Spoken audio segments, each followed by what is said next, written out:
Hello, everybody, and welcome to another exciting episode of the Next Level Women Show.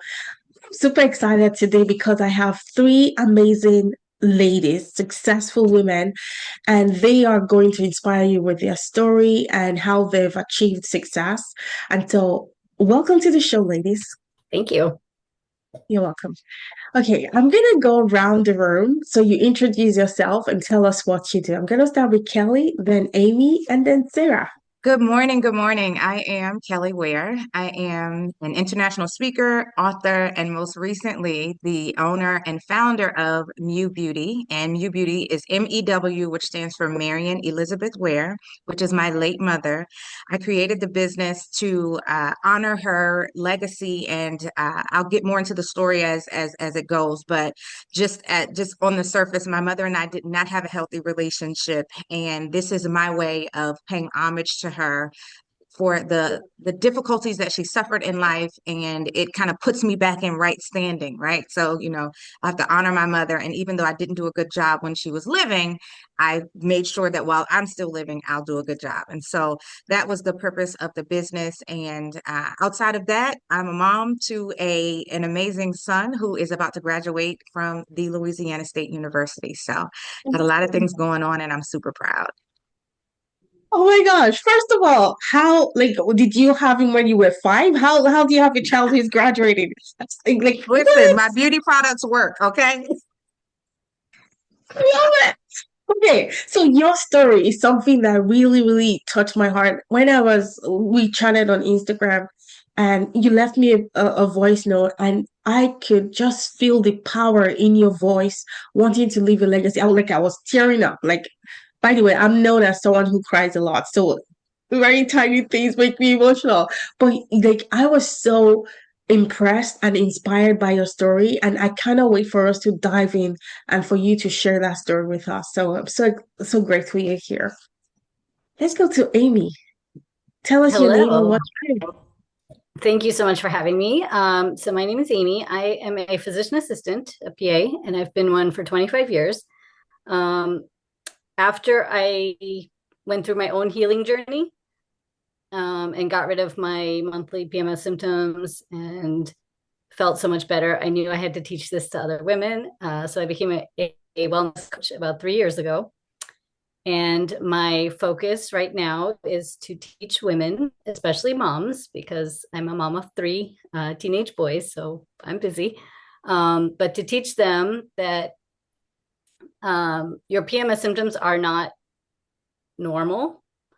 They are common, but they're not normal. And things like diet, exercise,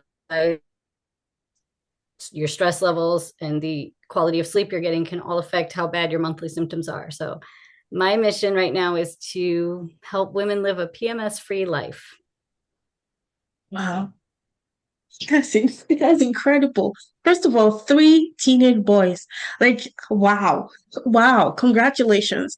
And on the PMS side, like, I have stories to tell. I tell you, when I was in corporate, for the first 2 days of my period, I couldn't leave the house. So I would always take the day off. That's how terrible. I'll be throwing up. I'll be on the floor.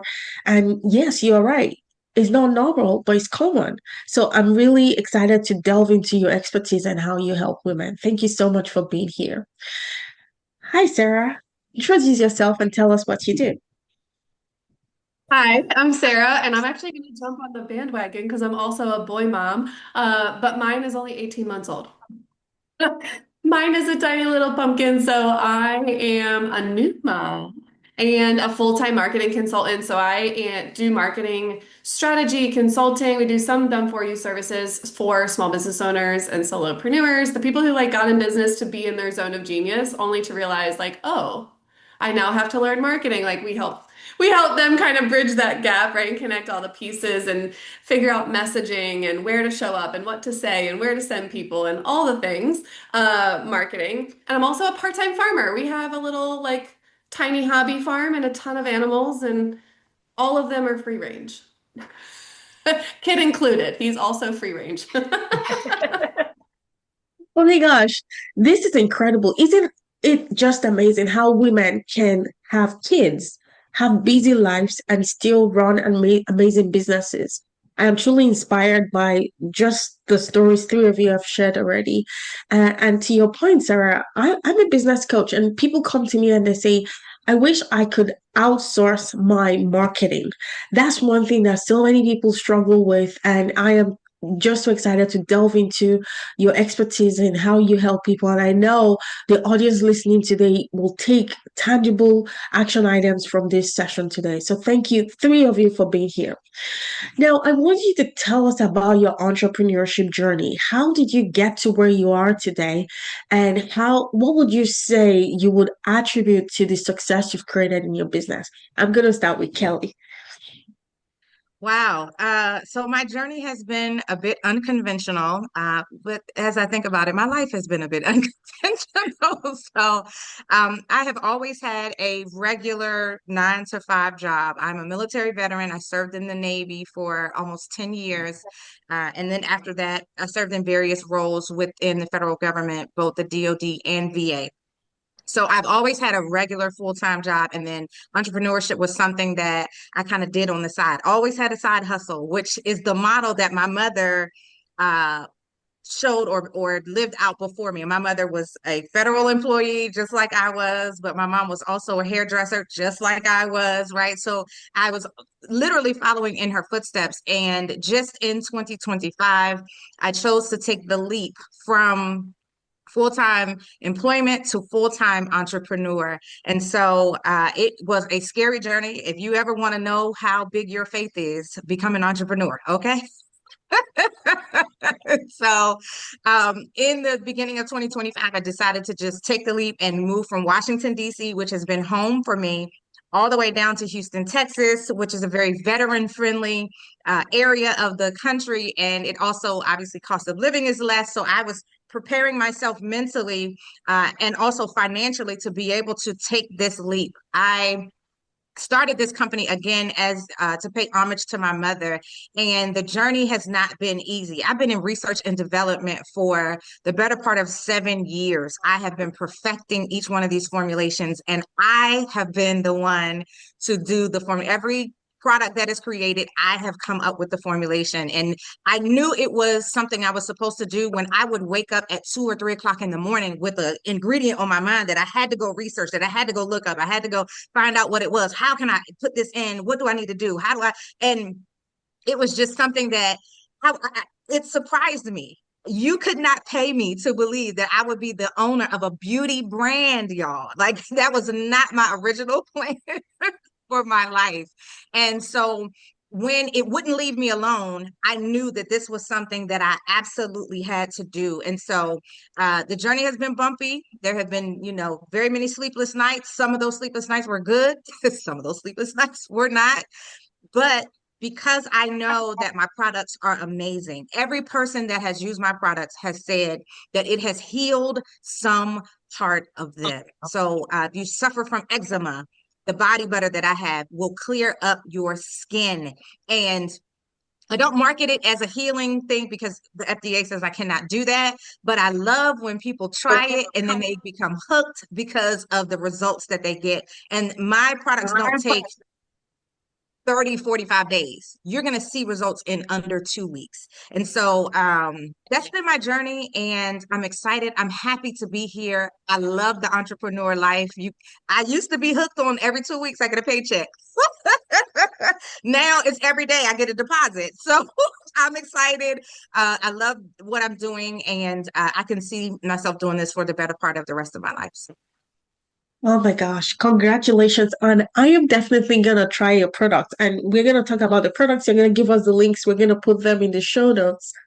And I think I love the things you said, especially when you said at the beginning that if you want to try out your faith, become an entrepreneur. I can so relate to that. And my client, Kimberly, I'm going to call you out here. I'm going to make her watch this episode because yesterday she sent me an email and she goes, she wants to give up. Like she says, this isn't working. And I just told her yesterday, I said, entrepreneurs, this is what we go through, right? It's not like the beauty fancy things you see on Instagram, right? It's all of those days when you feel like giving up, when you feel like this isn't working. We all go through that. And I told her, go grab some cookies and chocolates, watch some Netflix, and then come back to me tomorrow. So I love that. And I'm going to make her watch this segment so she sees that as entrepreneurs, we struggle with all of those things, but we keep showing up, and that's how success is created. So thank you so much for that. I'm gonna go on to you, Amy. Tell us about your entrepreneurship journey. Sure. So I've been a PA for a very long time, and I always believed in preventive medicine. So that's using diet and exercise to prevent, heart disease, diabetes, cancer. But I learned fairly quickly in my career that you can't really teach somebody in a 15-minute doctor's appointment, right? We made some recommendations, like you need to lose weight, you need to go on a Mediterranean diet, you need to do this, that, and the other thing. But we would see the patients back in 6 months and they had the same issues, right? So they were like, yeah, I tried it for a couple of days, it didn't work. And at that time, I didn't realize that there was anything different. In my own personal life, I thought I was eating healthy. I thought I was exercising, 45 to 60 minutes of cardio most days of the week. I thought I was doing everything right. But I wasn't feeling good. I was having a lot of stress, a lot of exhaustion, irritability. My PMS symptoms were really bad every month. So lots of cramping, bloating, heavy bleeding. And I just thought this was a normal part of life, especially after I became a mother and I had 3 kids pretty quickly. So they're close in age. So I just thought this was a normal part of life. I didn't know there was anything different. When I had my kids, I was a stay-at-home mom and I went back to school. And when I got my master's for PAs, I also got an advanced certificate in nutrition. And this was the first time in my life that I learned that your PMS symptoms can be altered based on your daily lifestyle habits. No doctor had ever told me this. I had never learned it in PA school. I never told my patients this. If you go to the doctor and you're telling them you have monthly cramps and heavy bleeding and you're irritable, they're going to say, well, you can go on a birth control pill. You can use your heating pad. You can use your pain medicines, and then you're going to power through. And it wasn't until I learned that, no, there are certain foods that make your cramps worse. And there are foods that are anti-inflammatory that makes your cramps better. Your cravings, your body's craving salt, but it's not the sodium that we have in the foods. It's the potassium or the magnesium that your body needs, right? And once I learned these things and I started making just simple shifts in my daily eating habits, exercise habits, sleep schedules, things like this, I started seeing results. And within 4 months of implementing these techniques, my PMS symptoms were gone, completely gone. And I was so shocked. And that's when I knew that I have to teach this to others. And so I did a coaching program. I'm a certified coach. And now I teach women. I spend 60 minutes with them once a week. So, much better than my 15-minute appointment slots. And I teach them how to individualize their wellness plan. And it's not a whole life overhaul, right? It's simple shifts in your daily eating and your exercise and how you manage your stress that can improve your symptoms. And once I felt better physically, so my PMS symptoms went away, then my migraines went away. I was waking up refreshed in the morning. People said my skin was glowing, right? Just from diet and, stress reduction and things like that. And my clients too, within 4 months, within the first month, they start seeing some results, but within 4 months, they can be symptom-free. And I love what I do. I am passionate about it. And I just want to give people a pain-free world. Wow. PMS symptoms can be very dilapidating. Like I know firsthand what it feels like. But as you were talking, I'm like, wouldn't this be a gift for me to give my daughter? She's still 6, but even now, I'm afraid for the pain she's gonna go through when she gets to that age. So it fills my heart with so much joy that you have a solution that I can learn and pass it on to her to say, you don't have to suffer the way mommy suffered. And so I'm excited to dive in and understand your expertise and all of the tools you give your clients. And at the end, you're going to share with us how we can take the next step with you. So I'm really excited about this. Over to you, Sarah. Tell us about your entrepreneurship journey. Actually, started entrepreneurship 10 years ago, so it's been a full decade. And it was actually catapulted by my divorce. I was like 23 going through a divorce, and I was working as an addictions counselor.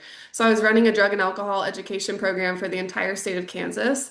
And when I went through my divorce, I was so miserable at work. And then I was miserable at home, and I was like, well, like one's got to give because this is just not this is just not it. And I didn't have too much control over the divorce situation, right? So I was like, I'm going to become a personal trainer. And I thought $20 an hour, this is cute. Like I can just train people. This will be super fun. And then I realized that I hated working at the gym, and that's kind of what like led me into I'll just do this on my own, right? And then I broke my back in 2017 and I had a spinal fusion in 2018, and that's when I was like, "Oh, I need to figure out online entrepreneurship, right? Because like if I'm gonna be out, they quoted me 6 to 12 months recovery. My total recovery was like almost 3 years. And in that 3 years, it was like I could be in the gym, right? But not a lot. And it was physically daunting. It was a lot, right? So that's where I really started to figure out the online part of entrepreneurship. And I will die on this hill that the number one thing I attribute my success to is the unsexy part of marketing. Like we don't have a business without marketing, right? You could have the cure for cancer, but if you don't know how to talk about it and you don't know how to market it, your business doesn't matter. It doesn't matter how good you are at something or how passionate you are about something, right? So I started to really learn the unsexy part of like market research and value propositions and funnel mapping and like all of these things. And I actually just made a post about this on Instagram. I went to my older brother. I went to my beloved big brother and I was like, tell me how to get clients. Like, just tell me how to get clients. Tell me what to do. And he was like, market research and interview these people. And I was like, no, no, no, no. I was like, I don't want to do that. I need clients like yesterday. So like, just tell me what to post on Instagram. And he was like, that's literally not how this works. Right? And God bless my big brother. I listened to him because I love him and I trust him and I went to him for advice. So I just humbly did what I was told. And that's 100% of the reason why I was able to build a very successful fitness business, pivoted out of that in, I think it was like 2022 is when I released that, and started to move into marketing. And everything I've built now has been based on what is the gap in the market, right? What is it that people need? It's not about so much what I want to do as it is like, what's the need? What are people going to pay for? And what am I good at? Right. And then it's like, cool. Then you figure out what this gap in the market is. And then what do people want? What do people not want? Build the offer, right? Sell that offer out, figure out the next one, build the offer, sell it out. And of course, it has to feel good to me, but that kind of came secondary. Right? It's like, let's figure out what people are willing to invest in first and what people actually need, and then fit my talents and expertise into that. So that's how I got here helping people with marketing and strategy and messaging and all these things because I feel like especially as women in online businesses or trying to do any kind of digital marketing, it's like Instagram and email. Just post on Instagram. Post on TikTok 3 times a day and you'll be a millionaire. And you're like, 3 times a week if I'm lucky. Okay.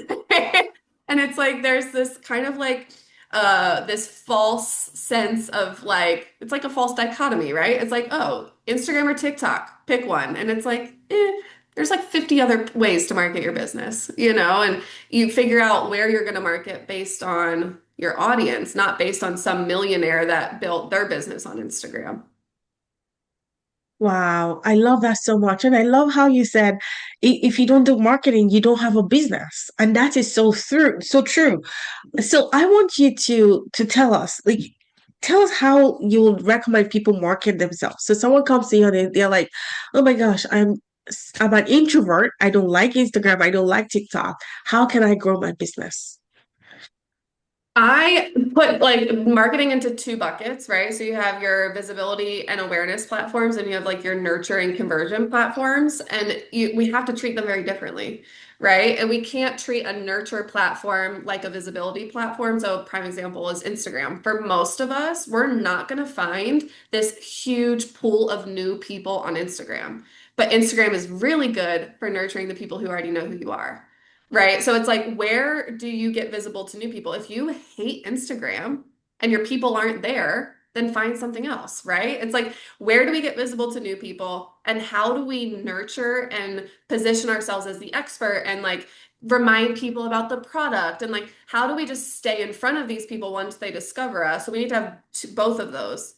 And one of the most common mistakes I see is entrepreneurs have multiple platforms in one bucket, right? So they're doing a lot of nurturing, but they're not bringing in new eyeballs, or they're so focused on new eyeballs that they're not turning that visibility into sales. And there's so many different ways outside. I mean, social media is great. You're probably not going to get away from social media entirely if you want to do digital marketing and run your online business, but there's so many options, right? There's LinkedIn, Pinterest, Snapchat is still a thing. There's Threads, Twitter is still a thing, TikTok, Instagram, Facebook groups, a gold mine. Okay. The only time I don't recommend Facebook groups is if you're trying to reach Gen Z. Gen Z is probably not on Facebook. They're not definitely not on Facebook, right? But if you're targeting millennials and older, you should 100% be on Facebook, right? And you look at, do you really translate well on video, audio, or written? For me, I write like it's an SAT prep like essay, right? Like I don't know why, because I don't talk like that, but once I start writing, super academic. It does not translate the same way that I translate on video or audio or in person. So I don't do a lot of written marketing, right? A lot of my like visibility primary marketing is video because I know that's how I translate best. But if I'm like fumbling and I can't get through a video and my personality is not translating and I sound like a robot and Chat GPT told me to say this, then maybe I do primarily writing, right? Substack, blogging. What's the other like written one? LinkedIn art, newsletters or articles are really popular. That's incredible. Thank you so much for sharing your expertise. I know it's going to help me and it's going to help the ladies listening. So thank you. Kelly, I want to come to you and I want you to tell us about your expertise. And I want to kind of dive in a little bit into your story and how you've used the pain of the relationship breakdown you had with your mom as a catalyst to create the success you have today. Wow, I hope you guys are ready to dig deep. Yeah, I It's am. about to get real heavy in here. My expertise, funny enough, I have been around beauty and the beauty industry, beauty products, primarily all of my life. As I said earlier, my mother was a federal employee. She was married to my father, who is a Army veteran. So at the time, she was an Army wife, and we lived in Europe for close to 4 years. Side note, fun fact, I used to speak fluent French as a child. I understand it now, but I got to brush up on my language. But because we were the minority there, right? African Americans, my mom was the only woman that knew how to do black hair in Europe. So on Friday nights and Saturday mornings and Sunday mornings, there would be a line of women. We lived in an apartment, right, on base. And there would be a line of women out the door ready to get their jerry curls because my mom was the queen of the jerry curl. But my mother was so innovative. Before jerry curls were cut into styles, my mother was the one to, I mean, I have had every hairstyle known to man. Okay. If it came out, my mother learned how to do it. And I was always the guinea pig for the style. So she was just so innovative when it came down to black hair care. And then people would have certain skin ailments, and my mom would whip up something in the kitchen, and those ladies would be like, "Oh my God, I need more of this. And so then she started to sell, y'all, the packaging design was terrible. Okay. It was like random and generic, but she didn't care, right? They wanted it. Here's what it comes in. Here you go. And so that was, I can recall that back to age 9 or 10. Now, 40 plus, close to 50, that has been in me. So I went to cosmetology school, kind of following in the footsteps of my mother, and then went to cosmetology educator school. So I'm a licensed cosmetology educator, and have been, again, a part of the beauty industry with my mother. My mother never got licensed. She never went to any training school. My mother just had a knack for being able to look at a person and create a hairstyle. Not only that the hairstyle looked good, but it looked good on them. And so I picked that up from my mother. Now, the flip side of the story is my mother and I never had a healthy relationship. Unfortunately, my mom was jealous of the way that my father loved me. My mother was physically abusive to me. And my mother was also a drug addict. And so by the time I was 16 years old, I was a homeless teenager. I was out on my own. And so the relationship between my mother and I was very strained all the time. I don't know personally what a healthy relationship between a mother and a daughter looks like. I don't know what that is. There was always strain. There was always strife. I could never do anything right. And the only time my mom would have like positive things to say about me would be when I would do something great that would give her a reason to brag to her friends. So she would never tell me good job, but she would always, my daughter did this and my daughter did that. And she sang at the Vatican and she sang that, da da da da da da, all the things, but she never directed that towards me. And so I became an overachiever. I started doing great things because that was the only semblance of positive emotion or affection that I would get from my mother, even if it had to be secondhand. So she didn't say it to me, but I would overhear her talking on the phone about what her daughter did. And those were the moments that I would cling to as a child. But as I got older, rebellion starts to set in when you're a teenager. You think you know everything. And I'm a Christian believer. And my grandmother, I don't know if you guys can see, but this lady right here, she would always say to me, you got to honor your mother. I know your mom is not the best mom, but you have to honor her, that your days would be long on the earth. That's a Bible verse in a couple of places in the Bible, the Old and the New Testament. And so I didn't understand that. I'm like, how can a woman who knew that I was being molested as a child and still put me in the environment, who didn't believe me, who would beat me for no reason, who, would call me, the little bee that my dad loves more than her, all of these, how do I honor that? Right. And so I had a great disdain for my mother, a great disdain for her. And I couldn't even stand to be in a room with this woman without feeling anxiety, without wanting to just reach over sometimes and choke her. And so my mom ended up passing away in January of 2023 from complications of a drug overdose. This woman was in her 60s and still strung out on drugs. And so I thought that I would be okay. So in 2023, when she passed away in January, I planned her whole funeral. Everything was great. I was cool because I had no emotional connection or tie to her. So I didn't feel a sense of loss when she passed away. In fact, I felt a sense of relief because I knew one day I was going to receive that call. And I was on edge about receiving that call. Finally, the call came. Okay, we're good.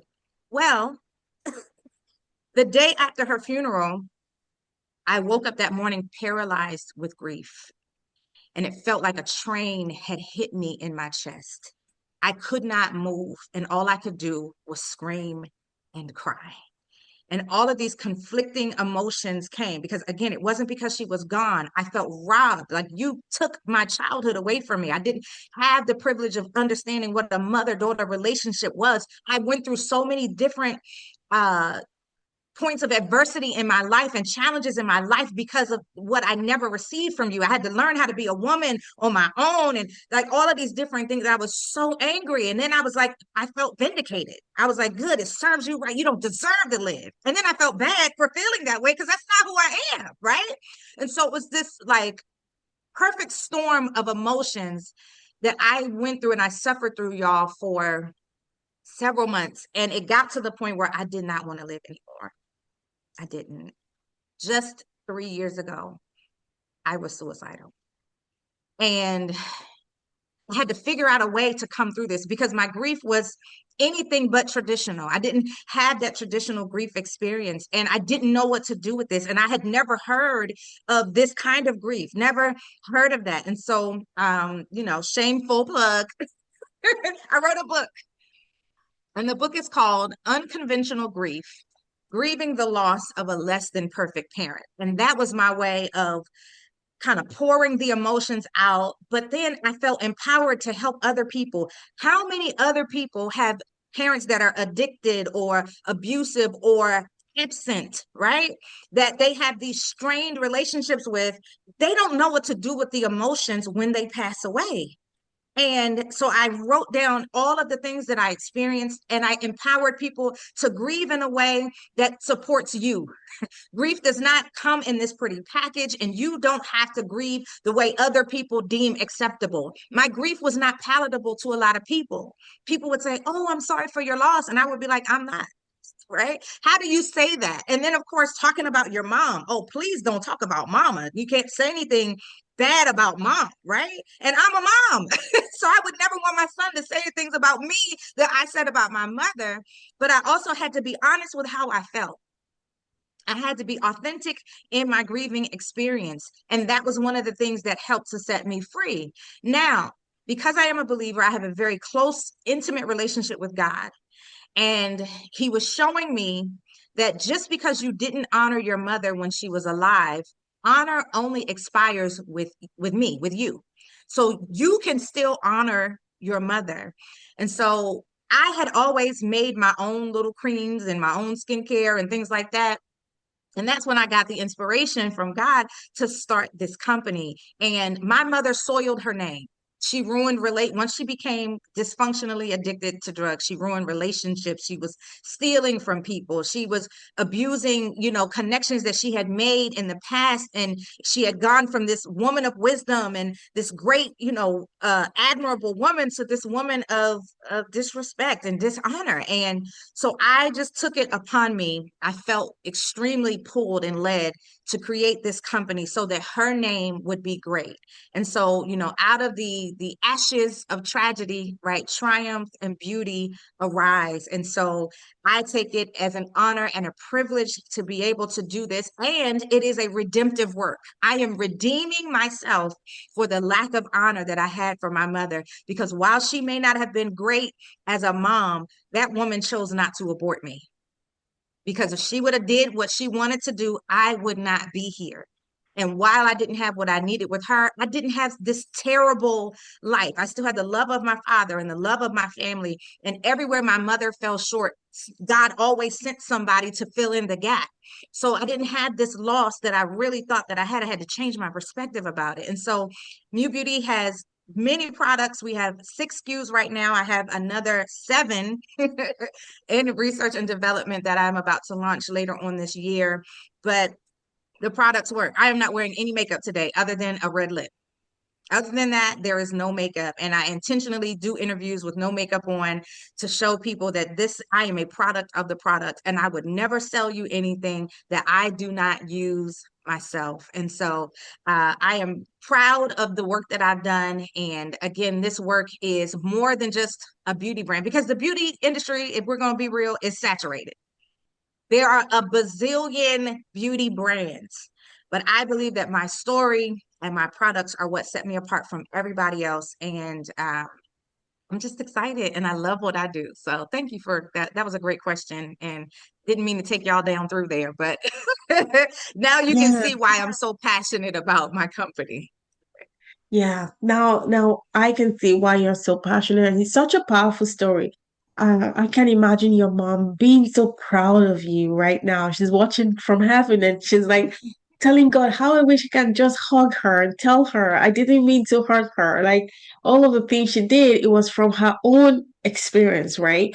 Right. So like I can just feel that the love she's pouring on you right now, because just what you said is so powerful. And so I am really so grateful for you, how you opened up yourself to create You listen to God, right? God speaks to many people and they never follow through, but you did, and now you are creating this legacy for your mom and for yourself. So congratulations. Thank you. Thank you. I'm excited to hear about PMS because I suffered with that my Yeah. entire life. Okay. I'm talking about missing days from school. I'm like you on the floor in pain, taking Motrin and all Tylenol 3, and none of it's working. You feeling like you're delivering a baby every month, throwing up hot flashes. I'm like, why am I 22 having hot flashes? Like, what is happening? So I'm really excited to hear about like I whatever you sell, I need that. Okay. Me too. And Amy, I want you to tell us like everything in detail because I'm just like Kelly, what Kelly said. Like, well, I wish someone had said, maybe my mom, but how would she have known? There was no way I could have known that my symptoms were abnormal. Like, I would have like I couldn't use pads because pads wouldn't hold the blood I was releasing every month. I had to like stay home with a pad of tissue. Like, it's so crazy. But then when I went to my doctor, I'm like, why? How come there is no measurement to say this is the amount of blood a woman should lose every month, which is normal? Like, how would I have known that it was abnormal? Anyway, long story short, now I'm having to go take iron infusion because of the anemia I have. And the doctor, just like you said at the beginning, he said the solution he can think of is to go on birth control pills so that my period stops and so I can absorb all the iron I lose every month, which is crazy to me. I don't want to take birth control pills. So over to you, Amy. Well, first of all, Kelly, your story is amazing. And I'm so happy you shared it because it's so powerful. And I love that. Um, so for PMS, again, the doctors don't know this information. Okay, so when you go to the doctor and you complain about all your PMS symptoms, right? They don't have much to offer you. You can take pain medications, you can go on birth control. And we do measure if you bleed through a pad an hour, you are losing too much blood, basically. It's considered heavy bleeding in the medical world. So what I teach women is the first thing you have to do is become aware of your cycle. You have to track your cycle, right? And there's lots of apps where you can use, if you're still using a paper calendar, you can write it down.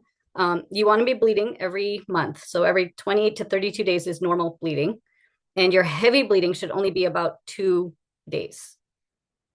If you're bleeding more than that, that needs to be worked up medically. And if your medical exam is normal, then we need to look at your lifestyle changes, right? So the first step is tracking how often you're bleeding. Now, for those who have tried to have a baby, you're possibly tracking ovulation. So there are 4 phases that a woman goes through every month. Everyone knows of your menstruation, right? And you should be bleeding once a month. Every 28 to 32 days is normal. Your heavy bleeding should only be 2 days, maximum 3. If you're bleeding more than that, you need to have first a medical workup. If that's normal, then we work on lifestyle changes. If you're trying to have a baby, you might be tracking ovulation, which is another phase that's in the middle of and your PMS week is the luteal phase. So that has a name also. And the week right after your bleed is the 4th phase, the follicular phase. So in each of these phases, your hormone levels are fluctuating. They're very high, they're very low, they go up, they go down, testosterone surges, then estrogen surges, then progesterone surges. So you have every month, it's cyclical. And when you track your cycle and when you pay attention, again, the first thing I would recommend is just write down your symptoms that you're having every month. And maybe write down what you were doing or what you were eating, because if you notice that you have, let's say, bloating every month, but you only see it after you eat dairy products or gluten, if you cut back on the dairy or the gluten in that PMS week, you may not have as much bloating. Right? So that's just one example. Your cravings is your body's way of asking for nutrients. So when you're craving salty foods, in that PMS week, you're not craving the sodium that we see in the foods. You're craving potassium, you're craving magnesium, which a lot of women are low in. If you're craving fatty foods, you're not craving that, the fried unhealthy stuff. You're craving omega-3 fatty acids, which are found in avocados and nuts and olive oil.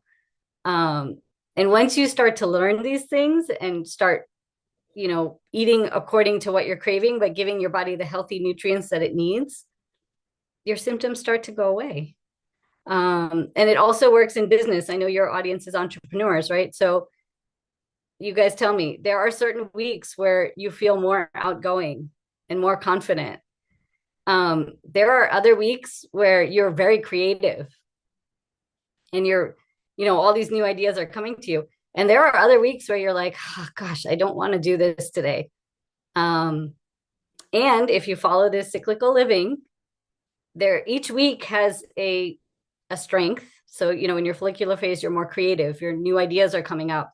You're going to plan out the month. In your ovulation phase, your testosterone surges. So we're naturally more outgoing. That's when you want to plan your big speaking engagements, your podcast interviews. In the PMS week, if you're doing well and you're not suffering with symptoms, that's when you want to get your to-do list done, right? So that's when you feel like, I'm going to power through and I'm just going to, knock off 5 things on my to-do list today. That's part of the cycle. That's why you feel that. In the menstruation phase, you may not feel like doing much work, but that's okay. That's your rest phase. That's your week to reflect on the past month. Did my project go through? Did we complete everything we needed to finish? What worked? What didn't work?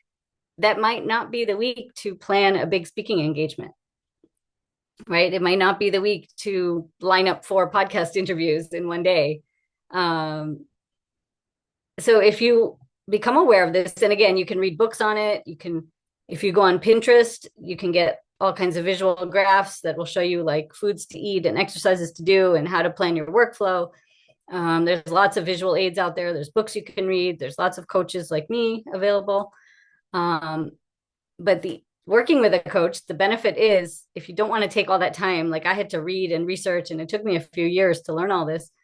If you just come to me and we spend 60 minutes a week together and you say, I'm in my bleed week this week, I will tell you, okay, here are the foods you need to eat. You need to eat iron, right? Foods with iron because you're losing blood. You need zinc. You need extra B vitamins in your luteal phase.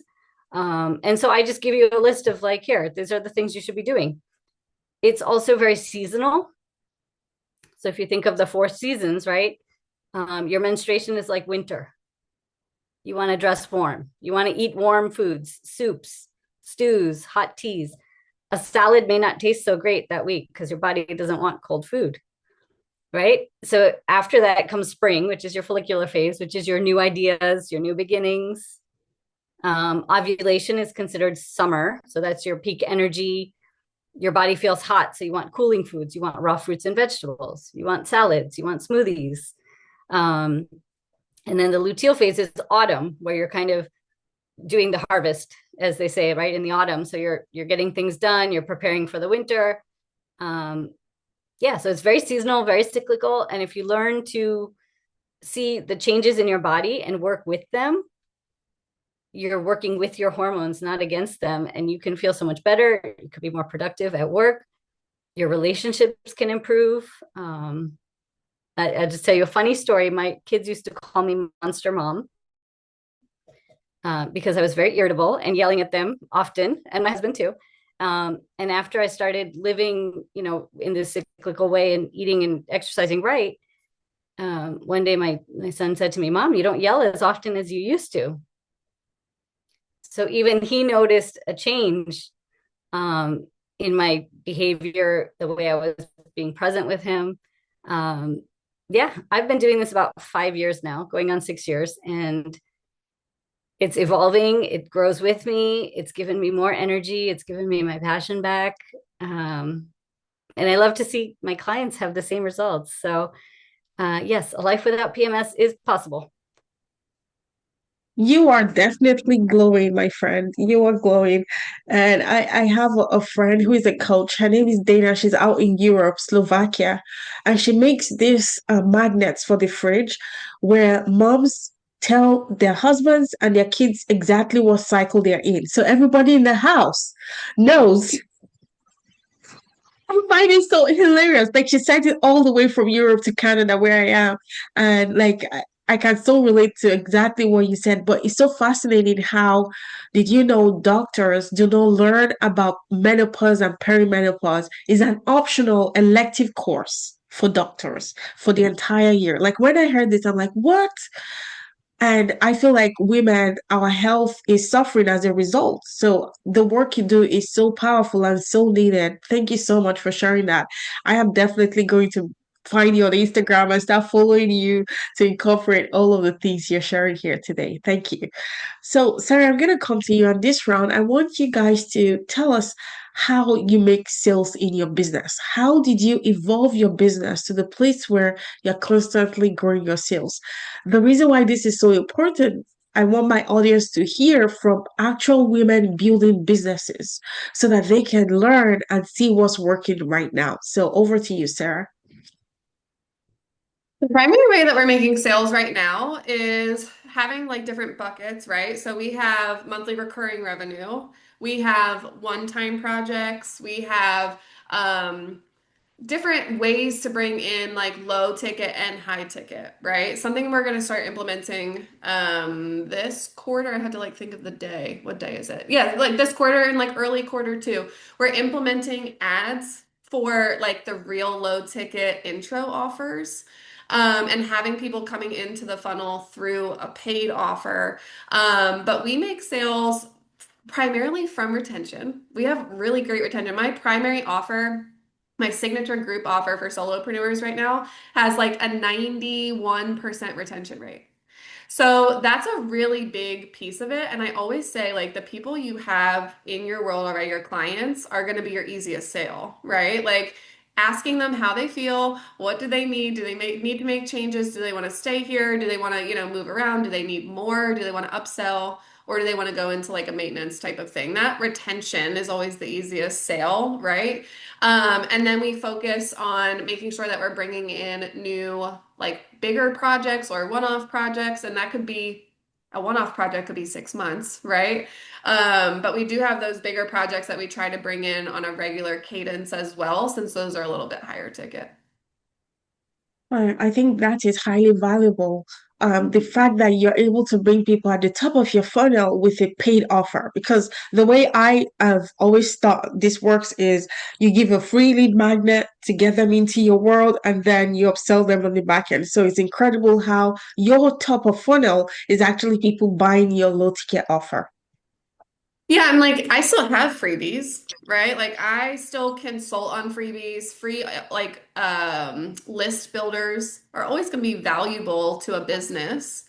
It's just that we can have both, right? Like Yeah. both can be true. You can have the freebie offers and then nurture people up, and then you have these paid intro offers. There's something I read recently that says some anywhere around like $27 to $47 is like an impulse buy. Right? So if you can have a really well developed, well researched, well messaged intro offer at like $20, it's an impulse buy, right? So now you're still getting them into the top of the funnel for a paid intro offer. And then you just have to have those systems on the back end to say, great, like here's your next step, or here's where you can go next. So I still do freebies. I still love freebies. I have a very high converting freebie right now where I'll just let people come into my group consulting container for a free visit. Like, just come check it out. Vibe check the group. See if you like it. See if you like the other lady. See if you like me. And then we can go from there. And then I have like a couple of PDF. I have a PDF and a quiz that are a little bit more passive. So you diversify, offer your audience a variety of ways to come into your world. And then you can really learn a lot about your buyer behavior. Love, love, love. I'm definitely gonna try that out for people to come for a free visit into my community and see if they like it. That's super smart. Thank you so much. Of course. Yeah, that's such Kelly, a oh, great idea. Oh, I'm sorry. Go ahead. I didn't want to I interrupt. was gonna say you go next. Go ahead. Okay, well, that is such a great idea. I was a life coach, still am. I'm certified, all the things. And I love life coaching. I didn't realize I was coaching even as a kid. I asked a lot of questions all the time, but I ask questions that help people come to their own answers, right? And so I knew I had a knack for that, even like I said, as a child. For me, the sales in my business have been by word of mouth. And I know that that is such an old school way of doing business, but getting referrals, one person has tried a thing and then they love it. I have organic evangelists, as I call them, where people have purchased my products and they go online unprompted to do unboxings, and then from there they even debut the product and they show people like a before and after. I have asked no one to do any of this. I don't have any brand ambassadors or any of that, but people have absolutely it's the quality of the product, right? And so I think word of mouth is one of those things that we don't really count on anymore. But for me, that has been the biggest boom in my business. I don't do a lot of social media stuff, right? If you go to my primary page, I have almost 10,000 followers, but I have about 12 posts, 13 posts. I don't really post a lot. I'm not even posting about my business a lot, but it's because people trust me. I've become a trusted voice online, and I am an authentic voice. People know that when I am online, if I say something, it's because it's something that I believe, something that I live, right? I don't practice what I preach what I practice. And there's a big difference between the two of those. And so becoming a trusted voice, becoming a thought leader, being the person who kind of steps up into a certain role of leadership in any space is what's going to build your credibility. The other thing is I'm a serial entrepreneur. I've done a whole lot of different things. And this particular business that I'm in now has been the most successful because again, it's something that I'm doing that I feel inspired to do, not that I'm just resting on my giftedness. I have the gift of gab. So I can talk for days. I can share inspirational stories and all of those things, but I am sharing the truth of who I am. And authenticity is going to be your number one sales maker. If people look at you and they can trust you to be you, then they will trust what it is that you are selling. People do not buy your products or buy your services simply because they want your product or your service. They buy it because they are buying a piece of you. So my question to any entrepreneur that is going to jump into any field is, what about you are you offering to people? The thing that people love about me, not only is my authenticity, but my boldness. There is no subject that I am not willing to talk about. I am an open book. I am very honest and transparent. And for that reason, people can trust that they know I'm not a saleswoman. I'm not salesy. I actually get the ick by salespeople, to be honest with you, because to me, it's inauthentic. You're trying to match my energy. Then, like, no, cut it out. Just be who you are. And the people who are drawn to you are your customers. I never had to go out and search for customers or try to bring people in and attract people. No, I just show up as Kelli in every single room. So this spicy woman that y'all are hearing right now is spicy in every room. And those who like spicy women, women with authority in their voice, women who are confident in who they are, they are just naturally drawn to me. And then they want to know more. Okay, she's so passionate about everything she talks about. What is it that she's selling? And so that is what piques their interest. That's what draws them in. People are not just buying my products, they are buying a piece of me. They are able to relate to my story. So they're buying a piece of permission to be themselves. One of the things that people always say to me is, when you show up as yourself, it gives me permission to be myself, right? I'm not always polished. Now, granted, I got an MBA. I'm in school for my DBA. And by this time next year, y'all will be calling me Dr. Kelli, right? But I don't show up like a doctor. I'm going to be me. And that's the thing that people are drawn to. It endears people. I'm telling y'all, in a world of artificial intelligence, in a world of filters, in a world of fake news, if you can be exactly who you are and be comfortable in your skin, you won't have to do all of this extra stuff to draw your customers in. Now, do you need marketing? Yes. Okay. Because I have a degree in business administration with a concentration in marketing. So I know all about the value proposition. I know about pricing. I know about promotion. I know about the mix, right? I know about all of that. All of that is great and fine to have the understanding of. But if you don't mix that with who you are, you will never be successful in business. Who you are is going to drive the success of your business. And so learn to be comfortable with you, accept all of you, the good, the bad, the ugly, the indifferent, the still growing, the still learning, the still evolving, the still expanding. Accept that about yourself and still show up as who you are, as the expert of your business. And I promise you, all of the rest of that stuff will fall right into place and it'll draw the people in and draw the money in. Okay. Oh, I like that part. Gosh, I can so relate to everything you just said. As someone who struggled with imposter syndrome, I had to find my voice. And you are so right. When we love ourselves, we show up with confidence, and it's that confidence that actually attracts people, attract clients. Thank you so much. Oh my gosh, I'm gonna re-listen to this episode over and over. Golden nuggets from all of you, and I'm just so grateful we're having this conversation. Over to you, Amy. So my story is a little bit different. I was a PA for 20 years, so I was always an employee. And when I decided to become a coach, I went into a coaching program. And I say this all the time, starting a business is like learning a new language. Between the softwares and the SEO and the ROI and all of these, I'm like, what is all of this? So it took me a year to kind of figure out how to start a business, get my systems in place. And I started with social media. I started a YouTube channel where I post health and wellness tips. I've done local workshops for fitness groups for moms to, raise awareness and grow my audience. I've done a workshop in the local library. Last spring, I presented to a group of 60 doctors, because like I said before, this information is new to them. So I did a dinner workshop for them. I started a podcast last year, so I'm learning how to do that. It's called This Incredible Mom Life, where I have moms come on and they share funny stories about their kids. And then we talk about health and wellness tips for moms there also. But it's been a very humbling learning journey for me. Because like I said, I was not an entrepreneur for 20 years of my life. My husband's not an entrepreneur. We're both in healthcare.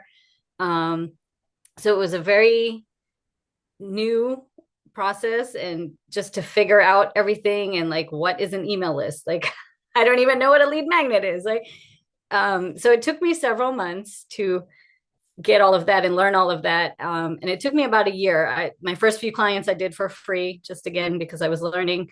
It took me about a year into my business before I started making money, but it's been growing since then. So, and I'm still working with coaches now. I'm in a program now. So it's definitely a process, an evolving process, I would say. So for anyone who's starting out, you can do it. I guess that's my message to the new entrepreneurs. I was in my 40s when I had to figure all this out and learn. And so, it's been a journey. My kids are helping me with tech stuff. When I do my reels, they'll help me with, Mom, you can mute the volume of your video and then put a music. And I was like, oh, okay. I didn't know that. So yeah, it's been fun. It's been a journey, and I'm still learning as I go. That's incredible. And I think the reason why you're creating the success you have now is because you didn't give up. Imagine when you were finding it difficult at the beginning, if you gave up, you wouldn't be here. So it's so inspiring.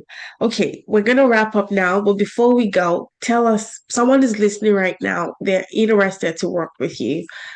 Tell us the next step and your contact details. I'm going to start with Amy, then Sarah, and then Kelli. Sure. I'm pretty active on social media, so you can find me on Instagram, Facebook, or Threads at The Wealth of Wellness LLC. DM me, say hello. I would love to hear from you. There are links on all of my pages to get a free guide. It's called Live a Life Without PMS. it goes through the 4 phases that I talked about, and it gives you some quick tips that you can get started using today. So, get my free guide. And if you have questions, let me know. And I'm also happy to jump on a quick call with anybody. So my links to book a call are all on my pages. My website is thewealthofwellness.com. And I loved this. Thank you. Fantastic. I'm going to get all of those links. They're going to be in the show notes if you're watching us on YouTube, and they're going to be in the description if you're watching us on YouTube, and in the show notes if you're listening to the podcast. Over to you, Sarah. The place I love to hang out online is Instagram, and I'm at Sarah Gemmell. Super easy to find. I'm pretty much Sarah Gemmell across all platforms, and my website is sarahjeanco.com. Fantastic. Kelli? Yes. So you can still work with me as a life coach. I am a life strategist. I am going to teach you your core values. And when you learn your core values and you live your life by them, it will guide you in every aspect of your life. I'm one of those coaches. If I have to see you for more than 3 to 5 sessions, I am not your coach. Okay. So you can find me on Instagram at I am Kelli Ware, actually on all social media platforms at I am Kelli Ware. Kelli is spelled with an I, KELLIWARE. IamKelliWare.com is my speaking, coaching, author website. And then Mew Beauty, MEW Beauty is my beauty website where you can go online, do some research about the products that I offer, and also make your purchases. Reach out to me via DM on any of the social media platforms. Let me know what you want to talk about, any questions you may have. I am an open book. I do not mind answering questions to anyone that would like to ask them. I'm not one of those people that's out for, got to charge you for a consultation.